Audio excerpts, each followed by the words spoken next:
સવાલ વગરની વાત છે. કારણ તો કે તમે છો સરસ્વતી ગ્રુપ ઓફ એજ્યુકેશનની જે ઓનલાઈન એજ્યુકેશન સર્વિસીસ છે એજ્યુકેશન એટ સરસ્વતીમાં. મિત્રો લાસ્ટ લેક્ચરમાં આપણે કન્ટિન્યુઅસ ટેન્સીસ જે છે એનું સ્ટડી પૂર્ણ કરેલું. આજે આપણે પરફેક્ટ ટેન્સીસ જે છે એ તો કે શીખવા જઈ રહ્યા છીએ. પરફેક્ટ મીન્સ વોટ, એટલે શું? પરફેક્ટ એટલે પૂર્ણ.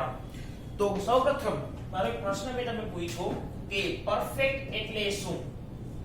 તો તમે કહેશો કે પરફેક્ટ એટલે કે પૂર્ણ.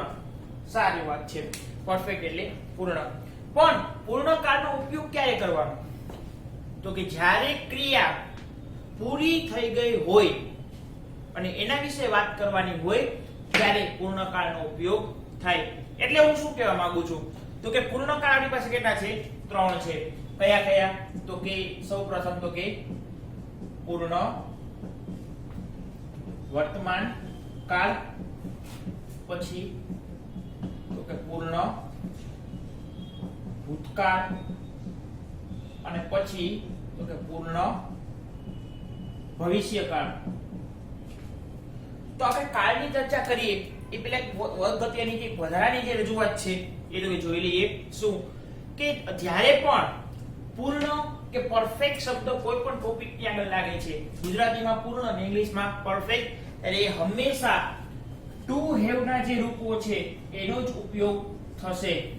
ટુ હેવ ના એટલે કે વર્તમાન હોય તેના માટે હેવ અને હેઝ આવશે, ભૂતકાળ હશે તેના માટે હેડ આવશે અને ભવિષ્ય હશે તેના માટે શેલ હેવ અને વિલ હેવ આવશે.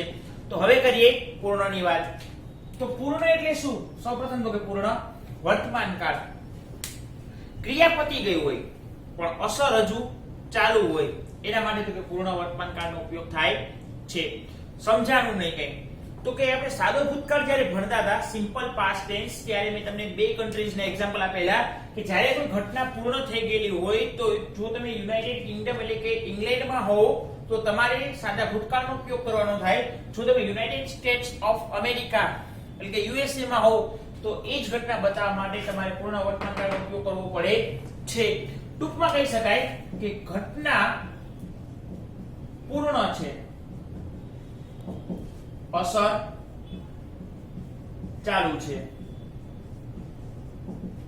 જેમ કે આપણે સાદો ભૂતકાળ શીખી ગયા, તો સાદો ભૂતકાળ શીખી ગયા તો શીખવાની ક્રિયા તો કે પૂરી થઈ ગઈ, પણ આપણે મગજમાં જે યાદ છે તેની અસર ચાલુ છે.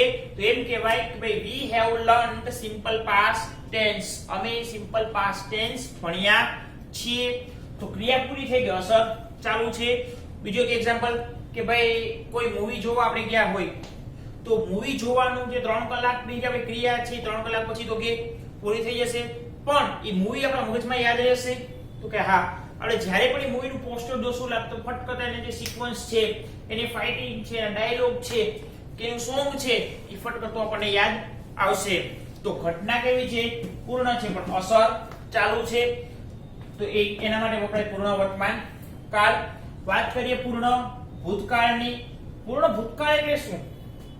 તો કે ભૂતકાળમાં કોઈ એક ક્રિયા બની ગયેલી હોય પણ એની પહેલાના ભૂતકાળમાં જે છે કોઈ ક્રિયા પૂર્ણ થઈ ગઈ હોય તો પહેલાના ભૂતકાળમાં બનેલી ક્રિયાને બતાવવા માટે પૂર્ણ ભૂતકાળનો ઉપયોગ થાય છે. તમને કહેશું અમને નથી સમજાતું, સવાલ વગરની વાત છે. તો કે આપણે બે સમય ધારી લઈએ કે ભાઈ અત્યારે જે છે એ તો કે 6 વાગી રહ્યા છે કમ્પ્લીટ, અને 2 કલાક પહેલા જે છે 4 વાગી રહ્યા હતા. ડન? બરાબર ને? તો હવે હું તમને પૂછું છું કે ભાઈ તારે હોમવર્ક થઈ ગયું? Did you complete your homework? તમે તમારું હોમવર્ક પૂર્ણ કર્યું? તમે કહેશો કે સર મેં તો મારું હોમવર્ક 4 વાગ્યા પહેલા પૂરું કરી નાખ્યું હતું. તો 4 વાગવા પહેલા એટલે તો કે 4 નો જે સમય છે એની પહેલાની કલાક એટલે કે 3 pm. તો 3 થી લઈ અને 4 ની વચ્ચે 60 મિનિટ આવે તો છેલ્લી મિનિટ એટલે કે 3:59 pm છે ત્યારે પણ તમારું વર્ક પૂરું થયું હોય તો આ અસર તમે પૂર્ણ ભૂતકાળમાં બતાવશો. જો મેં વ્યાખ્યા કીધી નજીકના ભૂતકાળની પહેલાના ભૂતકાળમાં બનેલી જો કોઈ ક્રિયા હોય અને એને દર્શાવવું હોય તો પૂર્ણ ભૂતકાળનો ઉપયોગ થાય. કઈ રીતે? અત્યારે 6 વાગે છે, આપણું પ્રેઝન્ટ છે, આપણું વર્તમાન છે, આપણો નજીકનો ભૂતકાળ કયો થયો? 4 વાગવા આવ્યો. અને આપણું વર્ક ક્યારે પૂરું થયું હતું? 4 વાગવા પહેલા. તો નજીકના ભૂતકાળની પહેલાના ભૂતકાળમાં જો કોઈ ક્રિયા કમ્પ્લીટ થયેલી હોય અને એના વિશે વર્તમાનમાં વાત કરવાની હોય ત્યારે પૂર્ણ ભૂતકાળનો ઉપયોગ થાય છે.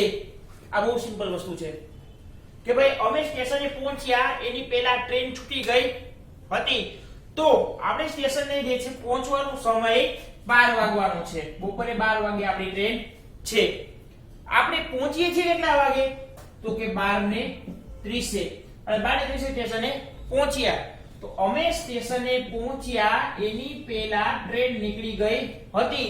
તો 12 વાગે ટ્રેન 12 વાગવા પહેલા નીકળી ગઈ હશે તો આપણે જ્યારે પહોંચ્યા એની પહેલાના ભૂતકાળમાં એક ક્રિયા ઓલરેડી કમ્પ્લીટ થઈ ગઈ હતી. એ કમ્પ્લીટ થઈ ગયેલી ક્રિયાને પૂર્ણ ભૂતકાળમાં દર્શાવાય છે. બીજી એક વાત, આપણે એક કહેવત છે કે શેરની માથે સવા શેર, બાપ એવા બેટા વડ એવા ટેટા, કે બધાયનો એક બાપ હોય છે. હવે ઘણી બધી કહેવત છે કે જે શું બતાવે? માસ્ટરી બતાવે, બધાયનું પરફેક્શન બતાવે. તો પૂર્ણ ભૂતકાળ છે ને એ ભૂતકાળનોય ભૂતકાળ છે એવું કહેવાય છે. કઈ રીતે? તો કે આપણું વર્તમાન પ્રેઝન્ટ 6 વાગવા છે, નજીકનો ભૂતકાળ 4 વાગવાનો છે, એની પહેલાનો ભૂતકાળ જે છે તો 3 થી લઈને 4 ની વચ્ચે આજે 60 મિનિટ ટોટલ આપણને મળી. એ 60 મિનિટ જે છે એ આ 2 કલાકની 120 મિનિટનો ભૂતકાળ છે. એટલે કે આ જે ભૂતકાળ છે એ આપણો છે સિમ્પલ પાસ્ટ, અને એનો ભૂતકાળ તો આ થયો, તો આ કહેવાશે પરફેક્ટ પાસ્ટ. કમ્પ્લીટ. કે પૂર્ણ ભૂતકાળ છે એ ભૂતકાળનોય ભૂતકાળ છે, પણ કયો ભૂતકાળ? તો કે સાદા ભૂતકાળનો પણ ભૂતકાળ છે. હવે હું તમને અમુક લોજિકલ જે છે, અમુક ફેક્ચ્યુઅલ જે છે ડેટા આપું છું કે તમે ડુએસ ડાયરેક્ટેડ જ્યારે 10મામાં ભણી ગયા હતા ત્યારની વાત છે કે ત્યારે તમને એક કોષ્ટક આપેલું હતું તમારા શિક્ષકશ્રીએ, અને એ કોષ્ટકમાં તો કે એવું લખેલું હતું કે ભાઈ જ્યારે પણ તમને વાક્યમાં ડીડ અથવા તો કે V2 આપેલું હોય અને કાળ ફેરવવાનું કે આનું ભૂતકાળ કરવાનું હોય તો ડીડ નું થઈ જાય હેડ અને V2 નું થઈ જાય V3. એટલે કે ડીડ ની જગ્યાએ આપણે હેડ પ્લસ V3 કરતા હતા, અથવા V2 હોય તો હેડ પ્લસ V3 કરતા હતા. બીજી એક વાત કે વોઝ અને વેર જે છે ઈ તો કે સાદો ભૂતકાળના એક ભાગ ગણાય. કે ભાઈ હું એક વિદ્યાર્થી હતો, I was a student, તો ઈ જે છે એ સાદા ભૂતકાળમાં દર્શાવાય છે. આ વોઝ વેર નું ભૂતકાળ શું થાય? તો તમે કોષ્ટકમાં લખેલું હશે હેડ બીન, તો આ જે હેડ બીન છે ને ઈ પૂર્ણ ભૂતકાળમાં દર્શાવાય છે દોસ્તો. આ પૂર્ણ ભૂતકાળની માયાજાળ છે. પૂર્ણ ભૂતકાળ ક્યાં ક્યાં ઉપયોગમાં થાય? તો કે ડુએસ ડાયરેક્ટેડમાં જ્યારે ટેન્સ ચેન્જ કરવાના આવે ત્યારે સાદો ભૂતકાળ એ પૂર્ણ ભૂતકાળમાં ફેરવાય. યાદ રાખજો. ચાલુ ભૂતકાળ એ ચાલુ પૂર્ણ ભૂતકાળમાં ફેરવાય. એટલે કે વોઝ વેર પછી જો ing આપી દીધું હોય તો હેડ બીન પછી ing લાગે. ઇનડાયરેક્ટ સ્પીચ જે છે એમાં સૌથી વધારે ઉપયોગમાં થતો હોય એ પૂર્ણ ભૂતકાળ છે. કારણ કેટલા કાળ પૂર્ણ ભૂતકાળમાં પરિણમે? તો કે સૌપ્રથમ જે છે તો કે પૂર્ણ વર્તમાન કાળ.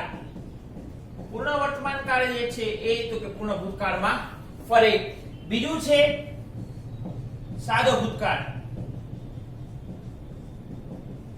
ત્રીજું છે કયો છે? ચાલુ ભૂતકાળ. ચાલુ ભૂતકાળ છે ચાલુ પૂર્ણ ભૂતકાળમાં ફરે, અને પૂર્ણ વર્તમાન કાળ અને સાદો ભૂતકાળ એ પૂર્ણ ભૂતકાળમાં ફરે.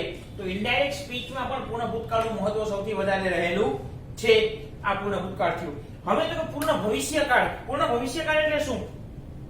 તો કે ભવિષ્યના અમુક સમય સુધીમાં કોઈ ક્રિયા પૂર્ણ થઈ ગઈ હશે એવું અનુમાન લગાવવા માટે પૂર્ણ ભવિષ્યકાળનો ઉપયોગ થાય છે. ભવિષ્યનો અમુક સમય એટલે કે અત્યારે 2020 અને ઓગસ્ટ મહિનો. અગ્રી? હા. તમારું રિઝલ્ટ ક્યારે આવશે 12માનું? તો આવતો ઓગસ્ટ મહિના સુધી રિઝલ્ટ આવવાનું નથી. એના પછીનો જે માર્ચ છે એટલે કે 2020 પછી 2021 અને 2022. 2022 માં જે જૂન મહિનો હશે ત્યારે તમારું રિઝલ્ટ આવશે. તો જૂન 2022 સુધીમાં તમારું રિઝલ્ટ આવી ગયું હશે એવું જો મારે અત્યારે કહેવું હોય તો હું આ કાળનો ઉપયોગ કરી અને હું કહી શકું. તમને ખબર છે જ્યારે પણ ચૂંટણી આવે છે કોઈ પણ રાજનેતા હોય છે એ પૂર્ણ ભવિષ્યકાળનો જ ઉપયોગ કરી અને જનતાને વચન કે વાયદો આપતો હોય છે. દાખલા તરીકે જો અમારી સરકાર આવશે તો 5 વર્ષમાં અમે આટલા લાખ નોકરી આપીશું, 2 લાખ નોકરી આપીશું, 5 વર્ષમાં અમે ગરીબો માટે આટલા કરોડ રૂપિયા ફાળવીશું. તો 5 વર્ષ સુધીમાં તો ન્યા ભવિષ્યનો એક સમય છે જે હજી સુધી આવ્યો નથી ને એની સરકારે નથી આવી કે આવનારા જે 5 વર્ષ છે એ 5 વર્ષ સુધીમાં અમે આટલી નોકરીનું સર્જન કર્યું હશે, અમે ગરીબોને આટલી રાહત આપેલી હશે. તે બધું જ પૂર્ણ ભવિષ્યકાળમાં ઉપયોગ થાય છે. આ ત્રણે ત્રણની વ્યાખ્યા ફરી એક વખત રિવાઇઝ કરી લઈએ કે પૂર્ણ અને પરફેક્ટ એટલે શું? તો કે જે પણ ક્રિયા પૂર્ણ થઈ ગયેલી હોય એની વાત કરવાની હોય ત્યારે પૂર્ણ કાળનો ઉપયોગ થાય છે. જ્યાં પૂર્ણ કે પરફેક્ટ લાગે એ બધા જ માં ટુ હેવ ના જે રૂપો છે એનો ઉપયોગ થશે. સૌપ્રથમ પૂર્ણ વર્તમાન કાળ, ઘટના પૂર્ણ હોય પણ અસર હજી ચાલુ હોય. જેમ કે તમે સ્કૂલે આવો છો તો સ્કૂલે આવી ગયા, એ ક્રિયા પૂરી થઈ ગઈ પણ હજી તમે સ્કૂલે જ બેઠા છો, ઘરે નથી વયા ગયા, તો એ અસર હજી ચાલુ છે. તેના માટે પૂર્ણ વર્તમાન કાળનો ઉપયોગ થાય છે.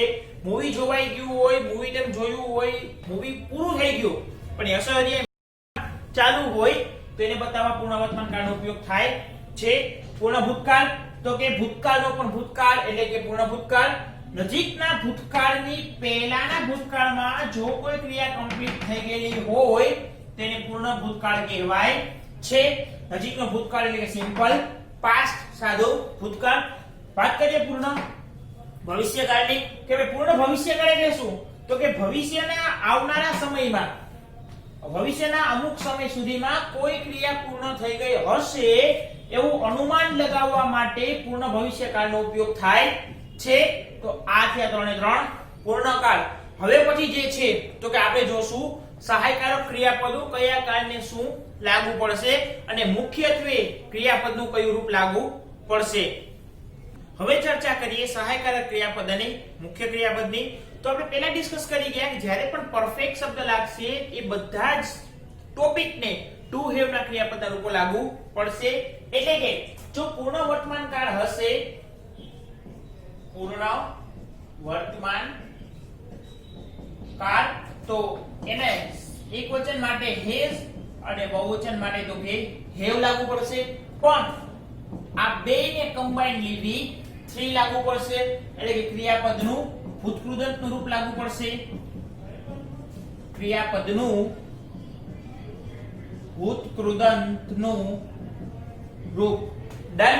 હવે તો કે વાત કરીએ પૂર્ણ ભૂતકાળની.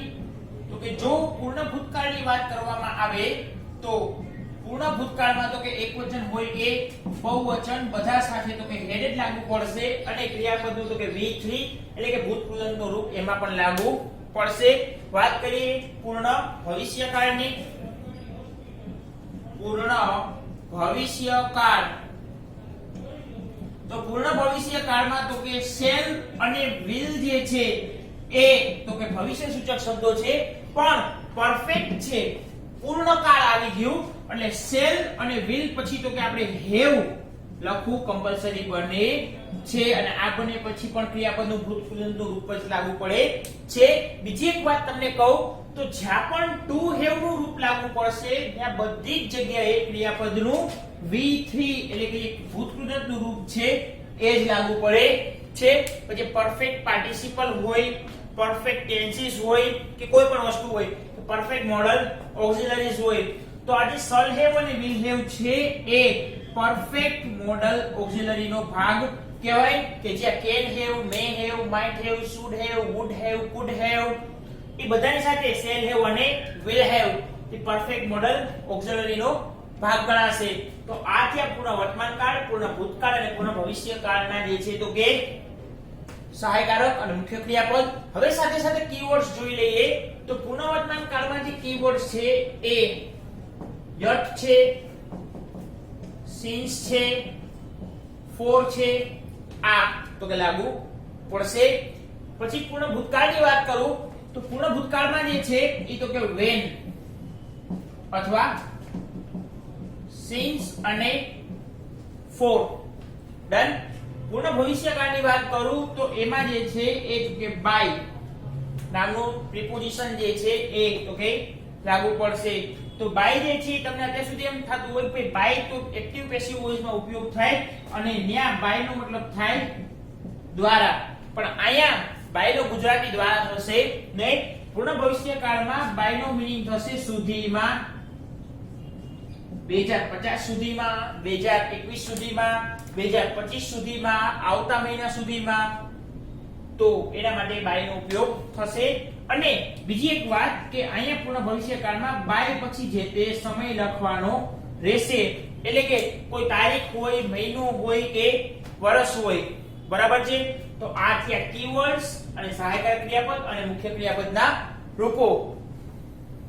વિદ્યાર્થી મિત્રો, આજના લેક્ચરમાં આપણે જે છે પૂર્ણકાળ જે છે એની વ્યાખ્યાઓ જોઈ, ત્યાર પછી જે છે તો કે એના સહાયકારક ક્રિયાપદો અને મુખ્ય ક્રિયાપદ અને એના કીવર્ડ્સ વિશે જાણકારી મેળવી. નેક્સ્ટ લેક્ચરમાં જ્યારે મળીશું ત્યારે વાક્ય રચના વિશે વધારે અભ્યાસ કરીશું અને સાથે તો કે એક્ઝામ્પલ્સ જોઈશું. ત્યાં સુધી જય હિન્દ, જય ભારત એન્ડ વંદે માતરમ.